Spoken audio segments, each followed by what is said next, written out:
1999 সালের গ্রীষ্মে ঢালিউড ইন্ডাস্ট্রিতে পা রাখেন 21 বছর বয়সী এক সম্ভাবনাময় তরুণ মাসুদ রানা, যাকে আপনারা বর্তমানে শাকিব খান বলে চেনেন। তিনি বর্তমানে বাংলাদেশের এক অপ্রতিদ্বন্দ্বী নায়ক। প্রত্যেক ইন্ডাস্ট্রিতেই এক বা একাধিক সুপারস্টার বা মেগাস্টার রয়েছে এবং সেই ইন্ডাস্ট্রিতে তাদের প্রতিদ্বন্দ্বীও রয়েছে, কিন্তু শাকিব খান বাংলাদেশের এমন একজন স্টার যার কোনো প্রতিদ্বন্দ্বী নেই।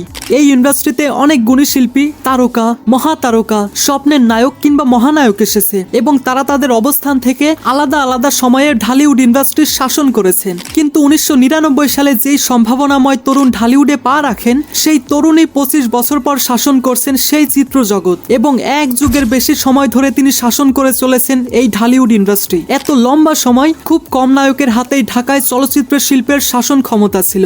বর্তমানে শাকিব খান বাংলাদেশের গণ্ডি পেরিয়ে ওপার বাংলাতেও বেশ পপুলার হয়ে গেছে। মেগাস্টার শাকিব খান প্রতি বছরই কোনো না কোনো সুপারহিট সিনেমা দিয়ে তিনি পোক্ত করছেন তার অবস্থান। তার কিছু সিনেমা ব্যবসায়িক নজির গড়েছে, কিছু সিনেমা দর্শকদের মন জয় করেছে, আবার কিছু সিনেমা পেয়েছে সমালোচকদের ব্যাপক প্রশংসা এবং তিনি হয়ে উঠেছেন বাংলা সিনেমার সব থেকে জনপ্রিয় নায়ক, যাকে বাংলাদেশের বুড়ো থেকে বাচ্চা সবাই চেনে।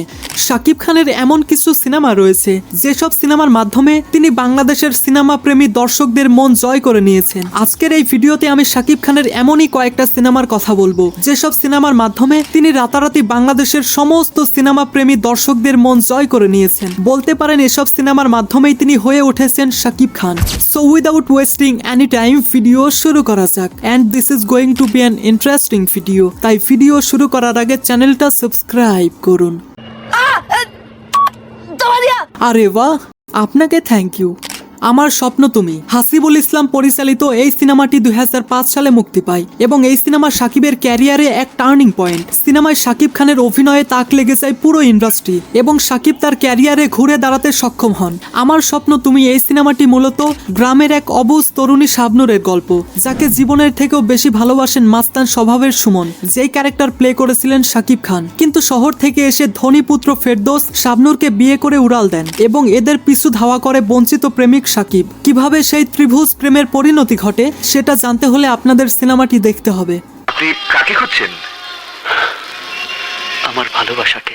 কোটি টাকার কাবিন এই সিনেমার পর থেকে বদলে যায় শাকিব খানের সংগ্রামী জীবন। সিনেমাটির ব্যাপক সাফল্য ইন্ডাস্ট্রিতে তার মজবুত একটা আসন গড়ে দেয় এবং এই সিনেমায় প্রথমবারের মতো অপু বিশ্বাসের সঙ্গে জুটি বাঁধেন শাকিব খান এবং সিনেমার স্টোরি প্লট এমন যে দুই শত্রু পরিবারের বিরোধের মধ্যে ভুল করে প্রেম করে বসেন শাকিব খান এবং অপু বিশ্বাস। এদিকে তাদের প্রেমকে শত্রুতার গুটি হিসেবে ব্যবহার করতে চায় দুই পরিবারের প্রধান রাজ্জাক এবং ফারুক। কিভাবে সেই শত্রুতা বন্ধুত্বের রূপ নেয় সেটা নিয়েই পুরো গল্প এবং এই সিনেমাটি পরিচালনা করেছিলেন এফআই মানিক।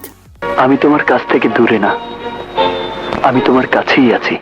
শাকিবের ক্যারিয়ারের অন্যতম একটা জনপ্রিয় সিনেমা হলো চাচ্চু, যেটা 2006 সালে মুক্তি পায় এবং সিনেমার স্টোরি প্লট এমন, গল্পে শাকিব খানের ভূমিকা একজন দৃঢ় প্রতিজ্ঞ পুলিশ অফিসারের। বড় অফিসারের মেয়ে অপু তার প্রেমে পড়েন, কিন্তু এদিকে শাকিবের জীবনের একমাত্র মিশন দুর্ধর্ষ অপরাধী ডিপজলের কবল থেকে তার ভাতিজি দিঘিকে উদ্ধার করা। আলিরাজের ভুলের কারণে কি মাসুল গুনবে নিষ্পাপ দিঘি, নাকি ভাইয়ের মেয়েকে ঠিক ঠিক রক্ষা করতে পারবে শাকিব খান? এমন গল্পে সিনেমাটি পরিচালনা করেছেন এফআই মানিক। তো আপনি কি এই সিনেমাটি দেখেছেন? বুড়ি রকেটে করে চাচি গেল। চাচু তুমি বানিয়ে বানিয়ে গল্প বলছো।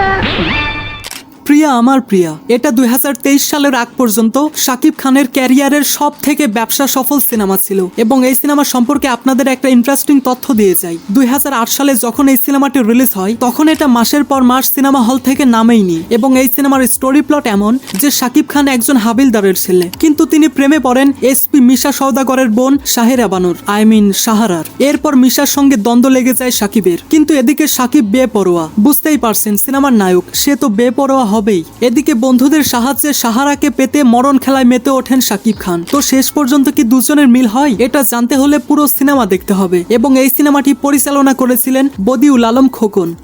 আমার জন্য তুমি সব করতে পারো।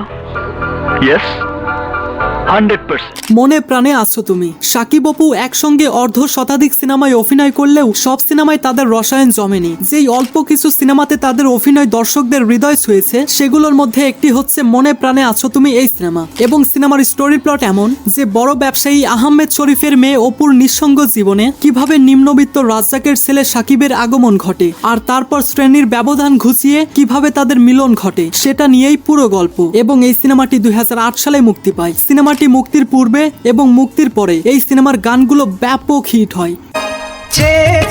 থাকি তোমায় শুধু দেখি। ভালোবাসলেই ঘর বাঁধা যায় না এই সিনেমায় প্রথমবারের মতো জাতীয় চলচ্চিত্র পুরস্কার পান শাকিব খান। এবং এই সিনেমায় কাজী হায়াতের ছেলে শাকিব খান এবং তাদের বাসায় মেয়ের মতো বড় হয়েছেন আশ্রিতা অপু বিশ্বাস। এদিকে আবার শাকিবকে ভালোবাসেন রুমানা, কিন্তু কোনো একটা কারণে বাসার কাজের মেয়ে অপু বিশ্বাসকে বিয়ে করেন শাকিব খান। উপযুক্ত হয়েও কেন রুমানা ঘর বাঁধতে পারলেন না শাকিবের সঙ্গে? কেন অপুর মতো গরিবকে বিয়ে করলেন শাকিব? কোন সে রহস্য? এই সমস্ত কিছু জানতে হলে পুরো সিনেমাটি আপনাদের দেখতে হবে। মা, পৃথিবীর কেউ না চিনুক, তোমার তো নিজের সন্তানকে চেনা উচিত ছিল। খোদার পরে মা এই সিনেমার মাধ্যমে দ্বিতীয়বারের মতো জাতীয় চলচ্চিত্র পুরস্কার পেয়েছিলেন শাকিব খান। আর কেন তাকে এই সিনেমার জন্য জাতীয় চলচ্চিত্র পুরস্কার দেওয়া হলো আপনি এই সিনেমাটি দেখলে বুঝতে পারবেন। এবং সিনেমার স্টোরি এমন যে মা ববিতার থেকে ছোটবেলায় আলাদা হয়ে যায় কিশোর শাকিব। এরপর এক অপরাধের দায়ে তাকে সংশোধনাগারে পাঠিয়ে দেওয়া হয়। সেখান থেকে ফিরে তার মাকে খুঁজে পায় না শাকিব, কিন্তু এরপর সে যখন তার মায়ের খোঁজ পায় তখন তার বড় বিপদ। খোদার পরে যেই মায়ের স্থান, তাকে কি রক্ষা করতে পারবে শাকিব? এই সমস্ত প্রশ্নের উত্তর রয়েছে এই সিনেমার মধ্যে। এবং এই সিনেমায় শাকিবের পাশাপাশি নায়িকা হিসেবে ছিলেন সাহারা। এবং 2012 সালে রিলিজ হওয়া এই সিনেমাটি পরিচালনা করেছিলেন শাহিন সুমন। আমি এনে দেবো আপনার মুন্নাকে। তুমি এনে দেবে আমার মুন্নাকে? হিরো দ্য সুপারস্টার এটা শাকিব খানের প্রথম প্রযোজনা সিনেমা। এবং এই সিনেমায় খরচ করতে কমতি করেননি শাকিব খান। এবং সিনেমার স্টোরি এমন যে এখানে শাকিব খান একজন রহস্যময় যুবক যিনি অপুর সঙ্গে পরিকল্পনা করে প্রেম করেন, আবার একই সঙ্গে ববির প্রেমেও পড়েন শাকিব। সেখানেও রয়েছে তার বিশেষ একটা উদ্দেশ্য। এবং শাকিব একের পর এক করছেন। কেন শাকিব একের পর এক করছেন? আবার কেন দুই নারীকে নিয়ে তার এত ছলাকলা? এই সমস্ত প্রশ্নের উত্তর ধীরে ধীরে উন্মোচিত করা হয় হিরো দ্য সুপারস্টার এই সিনেমায়। I am hero. শিকারী এটা শাকিব খানের ক্যারিয়ারের সব থেকে প্রশংসিত সিনেমা। যৌথ প্রযোজনার এই সিনেমাতে শাকিব ছিলেন একজন সন্ত্রাসী যিনি সব্যসাচীকে খুন করার জন্য চাকর বেশে তার বাড়িতে আসেন এবং বাড়ির প্রত্যেকটা সমস্যা চুটকি বাজিয়ে সমাধান করে ফেলেন। এদিকে শাকিবকে দেখে শ্রাবন্তীর সন্দেহ হয়। এক পর্যায়ে জানা যায় শাকিবের আসল রহস্য এবং আসল পরিচয়। আসলে ছোটবেলায় সব্যসাচীর পালিয়ে যাওয়া ছেলেই শাকিব। তবে কেন বাবাকে খুন করতে চায় শাকিব? এই সমস্ত প্রশ্নের উত্তর আপনারা সিনেমার মধ্যে পাবেন। জয়দীপ মুখার্জি পরিচালিত এই সিনেমাটি 2016 সালে মুক্তি পায়। সব খেল খতম। নবাব 2017 সালে মুক্তিপ্রাপ্ত ব্যবসা সফল সিনেমা। এবং এটিও বাংলাদেশ ভারত যৌথ প্রযোজনার একটা সিনেমা ছিল। এবং সিনেমার স্টোরি এমন যে এখানে শাকিব খান একজন পুলিশ অফিসার এবং শুভশ্রী তার নাছর বান্দা প্রেমিকা। তার আরেকটি পরিচয় হলো তিনি সাংবাদিক। এদিকে শাকিব একটি সন্ত্রাসী গোষ্ঠীকে ধরার জন্য মরিয়া এবং তার রয়েছে একটি বেদনা ঘন অতীত যার সঙ্গে তার চিরন্তন লড়াই করতে হয়। ব্যক্তিগত লড়াইকে কিভাবে পেশাগত লড়াইয়ে পরিণত করেন শাকিব, তারই গল্প নবাব। এবং এই সিনেমাটি পরিচালনা করেছেন শিকারী সিনেমার পরিচালক জয়দীপ মুখার্জি। আসলে সন্ত্রাসের কোনো জাত নেই, দেশ নেই, ধর্ম নেই, ওদের পরিচয় একটাই, ওরা সন্ত্রাসবাদী। এগুলো ছিল শাকিব খানের এমন কয়েকটা সিনেমার তালিকা যেসব সিনেমার মাধ্যমে তিনি রাতারাতি বাংলাদেশের সমস্ত সিনেমা প্রেমীদের মন জয় করে নিয়েছেন। তো এই সমস্ত সিনেমার মধ্যে আপনি কোন কোন সিনেমাটি দেখেছেন সেই সমস্ত কিছু আপনি আমাদেরকে কমেন্টে জানিয়ে যাবেন। I hope you like this video. If you like this video then subscribe to my channel and press the bell icon. Thanks for watching.